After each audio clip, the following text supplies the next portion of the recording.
right, hello wine drinking people. Today is Saturday, October 2nd, and winding up another great week here at the Wine Watch. Another great tasting last night. Our vintage Spanish tasting delivered everything that was promised. Check it out, what I drank yesterday. And we got a lot of great stuff coming up for you next week. We've got 4 events next week. That's right, folks. I'll be out drinking all over town. Tuesday night, we're here at the store, 2009 Vintage Bordeaux, with Bordeaux expert Bill Blatch, the first of the 2009 vintage wines to arrive in South Florida. Wednesday night, we've got our Zinfandel tasting. I'm taking one for the team again, folks. Zinfandel at Cafe Max. And then Thursday night, we've got our event at New River Gallery, where we've got Thomas Arvid, famous wine artist, and we'll be unveiling some of these artist bottles for our Symphony of the Americas event coming up on November 5th. And then Friday night, we're finishing things up here at the Wine Watch with our La Spinetta wine tasting, an annual event where we showcase the new release of the single vineyard Barbarescos, the Straderi Galena and Valirano. All right, well, what have I got to sell you today? Today, we've got one of the top properties from New Zealand. And hey, I know, summer's over, man. It's October. All right, enough with the crisp whites, but I could not resist when we get a wine from a winery like Craggy Range and I can sell it at 50% off the regular price. I am going to jump all over it. And I may be swimming in Riesling from Craggy Range for the next couple of months because I bought like 25 cases of it. And that's really not my bag, baby.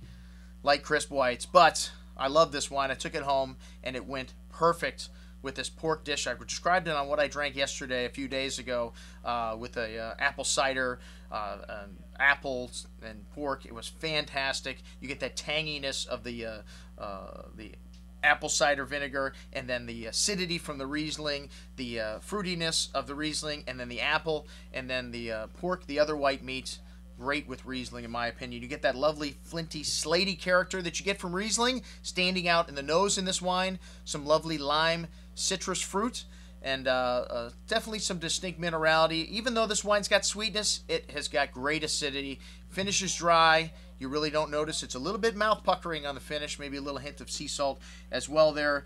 Very nice. This is a single vineyard wine. Craggy Range makes a whole range of wines, and this one is from the Fletcher family vineyard, and this is from the Wairau River Valley. This winery produces wines from vineyards on both the North and the South Island. Martinborough sounds a lot like Marlborough. So a lot of people are confused with that. That's where their Sauvignon Blanc is from. One of the greatest Sauvignon Blancs made in New Zealand. The Pinot Noir, to me, one of the best Pinot Noirs coming from New Zealand. The Syrah, do I need to repeat it? Come again.